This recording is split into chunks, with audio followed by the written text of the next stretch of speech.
Bismillahirrahmanirrahim.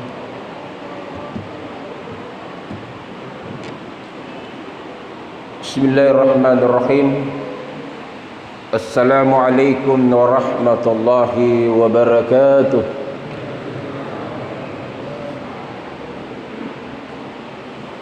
Alhamdulillah. Syahr Ramadan alladhi unzila fihi al-Qur'an hudan lin-nasi wa bayyinatin minal huda wal furqan. Asyhadu an la ilaha illallah wahdahu la syarika lah wa asyhadu anna Muhammadan abduhu wa rasuluh. Allahumma shalli wa sallim ala sayyidina Muhammad wa ala alihi wa ashabihi ajma'in, amma ba'd. Jamaah tarawih yang sama-sama dimuliakan, dirahmati dan diberkati oleh Allah Subhanahu wa taala.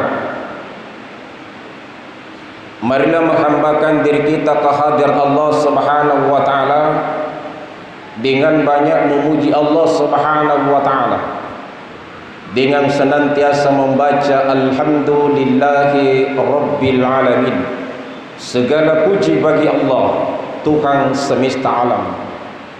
Begitu juga sebagai wujud cinta kita kepada Rasulullah sallallahu alaihi wasallam, marilah senantiasa kita bersalawat kepada Rasulullah sallallahu alaihi wasallam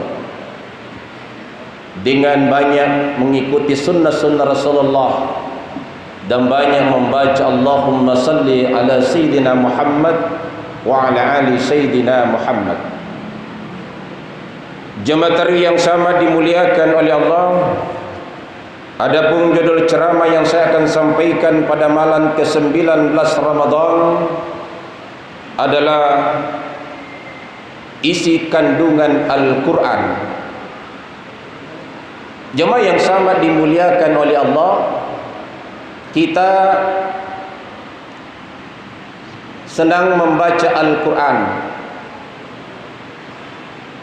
kita pahami Al-Quran, kita pahami terjemahannya, kita pahami tafsirnya, dan kita harus pahami asbabul nuzulnya, sebab-sebab turunnya ayat suci Al-Quran. Al-Quran diturunkan di Mekah 13 tahun dan diturunkan di Madinah 10 tahun. Nabi diangkat oleh Allah Subhanahu wa taala menjadi rasul pada usia 40 tahun. Tepatnya pada 17 Ramadan di Gua Hira yang terletak di Bukit Nur. Disitulah Rasulullah sallallahu alaihi wasallam bertahanus, dan disitulah Jibril mendatangi Rasulullah dan sekaligus diangkat menjadi rasul dan pertama menerima ayat Al-Quran. Apa yang pertama diterima Rasulullah sallallahu alaihi wasallam? Bukan perintah salat, bukan perintah puasa, bukan perintah zakat, dan bukan perintah naik haji bagian mampu. Ayat yang pertama turun kepada baginda Rasulullah sallallahu alaihi wasallam adalah Iqra, bacalah. Apa yang harus dibaca? Bismi rabbika, dengan menyebut nama Allah. Berapa nama Allah? 99 namanya Allah. Itulah yang harus kita baca, Bismi rabbika. Itulah yang pertama diwajibkan kita sebelum diwajibkan salat 5 kali sehari semalam. Jadi yang pertama diwajibkan Allah kepada kita adalah zikrullah, Iqra. Jemaah yang sama dimuliakan oleh Allah, Al-Quran diturunkan pada 17 Ramadan. Di dalam Al-Quran 6.666 ayat, 30 juz, 114 surah. Yang di dalam Al-Quran memuat tentang ketauhidan, tentang akidah, tentang akhlak, tentang hukum, dan tentang sejarah. Itulah isi Al-Quran. Kita tahu sejarah para nabi dan rasul, itu di dalam Al-Quran. Kita tahu sejarah Fir'aun, itu dalam Al-Quran. Kita tahu sejarah Qarun, itu dalam Al-Quran. Dan kita tahu para sahabat Abu Bakar, Umar, Utsman, dan Ali itu di sejarah. Hasan dan Husain di sejarah. Kita pahami karena kita belajar dari sejarah Islam. Jemaah yang sama dimuliakan oleh Allah. ketauhidan. Itulah yang pertama. Maka orang melaksanakan haji tidak langsung disuruh salat ketika masuk tanah haram. Apa yang pertama dilakukan? Dia membaca labbaik Allahumma labbaik. Setelah itu subhanallah walhamdulillah wala ilaha illallah wallahu akbar wala haula wala quwata illa billah. Inilah yang pertama diwajibkan Allah sebelum kita diwajibkan salat 5 kali sehari semalam. Dan ini ternikasi di dalam salat 5 kali sehari semalam. Inti daripada salat adalah zikrullah. Ketika angkat takbir, itulah kita besarkan Allah. Ketika kita membaca doa iftitah juga zikrullah. Ketika membaca surah Al-Fatihah zikrullah. Terkhusus ketika membaca iyyaka na'budu wa iyyaka nasta'in. Hanya Engkau yang kami sembah dan hanya Engkau lah kami mohon pertolongan. Yang disembah hanya kepada Allah, mohon pertolongan hanya kepada Allah. Yang ketiga yang harus kita jaga di dalam salat kita adalah transaksi antar hamba dengan Allah. Asyhadu an la ilaha illallah wa asyhadu anna Muhammadar Rasulullah. Itu juga adalah zikrullah, persaksian antar hamba kepada Allah Subhanahu wa taala. Jemaah tarawih yang sama dimuliakan oleh Allah. Inilah inti daripada ajaran Islam. Inilah inti dari isi Al-Quran. Siapa itu yang pertama? Kenapa harus subhanallah? Dari mana? Siapa yang pertama mengucapkan subhanallah? Itulah zikirnya para malaikat. Ketika diciptakan para malaikat, dia mensucikan Allah. Subhanallah. Itulah tugasnya para malaikat. Maha suci Engkau ya Allah. Setelah itu diciptakan Nabi Adam. Apa tugasnya Nabi Adam? Ketika ditiupkan roh ke dalam jasadnya Nabi Adam, yang pertama diucapkan alhamdulillahi rabbil alamin. Segala puji bagi Allah, Tuhan semesta alam. Oleh mufassir menjelaskan Rabbul Alamin itu adalah 99 namanya Allah terwakili. Jadi ketika kita membaca alhamdulillahi rabbil alamin, itu terwakili 99 namanya Allah. Dan itu sudah distempel di telapak tangan kanan kita dan kiri kita. Ada huruf Arab 18 dan 81, jumlahnya 99. Di dalam tubuh kita, di dalam diri kita ada 99 asma Allah. Jemaah yang sama dimuliakan oleh Allah, di hati kita ada huruf Allah. Di lidah kita haraf la ilaha illallah. Sikirnya lidah la ilaha illallah. Sikirnya hati Allah, Allah, Allah. Ketika berhenti berzikir inna lillahi wa inna ilaihi raji'un. Makanya dokter ketika kita koma, yang diperiksa denyut jantung dan nadi, ternyata setelah diteliti denyut itu dia berzikir.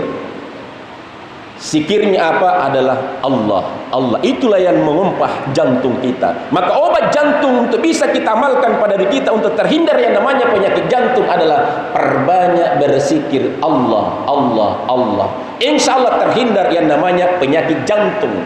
Kenapa kita jantungan? Karena banyak kita lupa kepada pencipta kita. Banyak kita lupa tidak berzikir kepada Allah Subhanahu wa taala. Jemaah yang sama dimuliakan oleh Allah.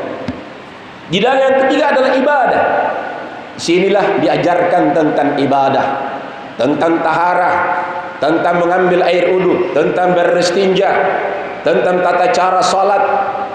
Bagaimana tata cara salat? Itu dituntun dari Rasulullah melalui hadis Rasulullah sallallahu alaihi wasallam.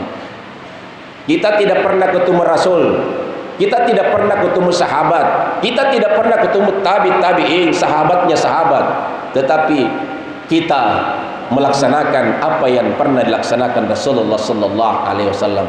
Kenapa? Taraktu fikum amrayn lan tadillu abada bihima kitabillahi wa sunnatur rasul. Ku tinggalkan dua perkara untukmu, selama kamu berpegang kepada keduanya kamu tidak akan tersesat. Apakah itu yang ditinggalkan Rasulullah? Yaitu Al-Qur'an dan sunnah Rasulullah, hadis Rasulullah sallallahu alaihi wasallam. Jemaah yang sama dimuliakan oleh Allah. Yang keempat adalah mengajarkan tentang hukum, mengatur tentang hukum, tentang bagaimana hukum syariah, bagaimana tentang ijab kabul, bagaimana hukum pernikahan, perkawinan, bagaimana ahli waris. Itu diatur dari hukum-hukum syariah. Jemaah yang sama dimuliakan, itu diatur oleh fikih. Setelah itu apalagi adalah mengajarkan tentang sejarah.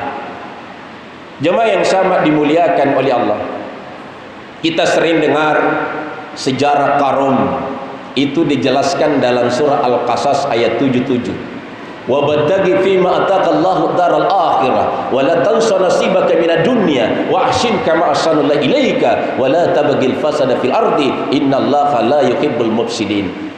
Asbabul nusulnya ayat ini surah Al-Qasas 77 adalah itu peristiwa Qarum. Siapa itu Qarum yang hidup pada zaman Nabi Musa? Qarum ini adalah orang yang kaya raya, tetapi pelit, kikir, tidak mau berinfak dan bersedekah, sehingga Allah Subhanahu wa taala menjadikan pelajaran kepada kita, ditenggelamkan istananya Qarum dan harta bendanya Qarum. Salah satu yang manusia yang pernah hidup. Kalau Fir'aun, raja yang mengaku dirinya Tuhan, itu memakai pakaian emas, dan kedua yang memakai pakaian emas adalah Qarum. Karena kesombongannya Allah menenggelamkan Fir'aun dan juga menenggelamkan Qarum. Sehingga kalau kita dapat uang atau emas, itu salah ini harta Qarum, sebagai pelajaran bagi kita. Jemaah yang sama dimuliakan oleh Allah. Ada lagi dalam sejarah Sa'labah. Siapa itu Sa'labah? Sahabatnya Rasulullah, orang yang miskin papa. Itu Sa'labah, ketika setiap selesai salat wajib, dia tidak berdoa, langsung dia lari keluar.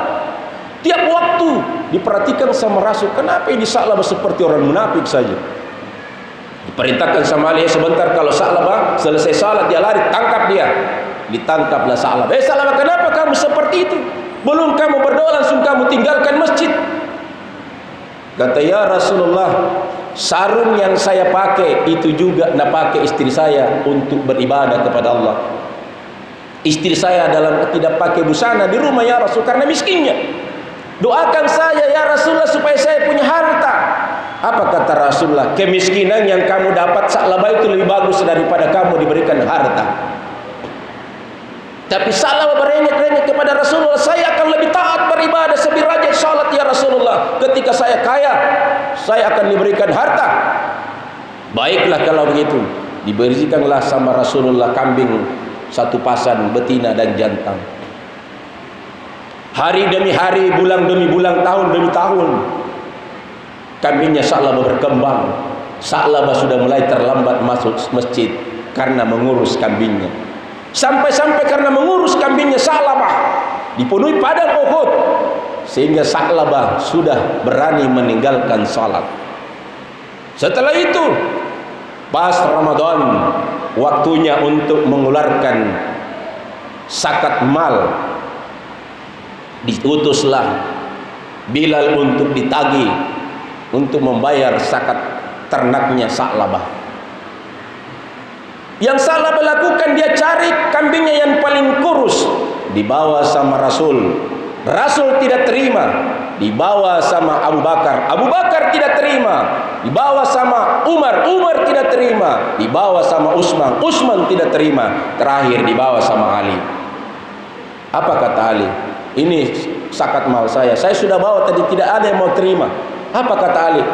Jangankan saya mau terima, Rasulullah tidak mau terima, Abu Bakar tidak mau terima, Umar tidak mau terima, Utsman tidak mau terima, apalagi saya. Apa jawaban Sa'labah? Daripada saya tidak bayar, dia hunus pedangnya Umar, Ali, langsung ditebas lehernya Sa'labah. Nabi menegur Ali, kenapa engkau tebas lehernya itu Sa'labah? Bukan untuk saya suruh bunuh. Apa kata Ali? Itulah yang pantas untuk diberikan kepada orang yang bernama Sa'labah. Dia mati dalam keadaan su'ul khatimah, dalam keadaan tidak baik kepada Allah Subhanahu wa taala. Jemaah yang sama dimuliakan oleh Allah, inilah sejarah yang dijelaskan dalam surah Al-Qasas ayat 77. Jemaah yang sama dimuliakan oleh Allah. Begitu juga para nabi dan rasul, itu semua dijelaskan di dalam Al-Qur'an. Jemaah yang sama dimuliakan oleh Allah. Terkhusus yang harus kita pahami adalah sejarah nabi kita sejarah lahirnya Rasulullah, sejarah periode Mekah dan periode Madinah, itu wajib kita ketahui sebagai wujud cinta kita kepada Rasulullah. Jangan sampai sejarah Nabi kita tidak tahu. Siapa ayahandanya Rasulullah, siapa ibunya Rasulullah, siapa pamannya Rasulullah, siapa sahabatnya Rasulullah, berapa istrinya Rasulullah, berapa anaknya Rasulullah, berapa cucunya Rasulullah, dan siapa saja cucunya cicitnya yang sampai sekarang yang hidup di zaman sekarang ini. Jemaah yang sama dimuliakan oleh Allah, itulah salah satu wujud cinta kita kepada Rasulullah sallallahu alaihi wasallam. Jemaah yang sama dimuliakan oleh Allah, mudah-mudahan dengan kecintaan kita, kata Rasulullah, siapa yang mencintaiku, saya akan bersama di dalam surga. Salah satu yang diperintahkan oleh Allah dan Allah sendiri melakukannya. Allah perintahkan kita salat, Allah tidak salat. Allah perintahkan kita wajibkan mengeluarkan zakat, Allah tidak mengeluarkan zakat.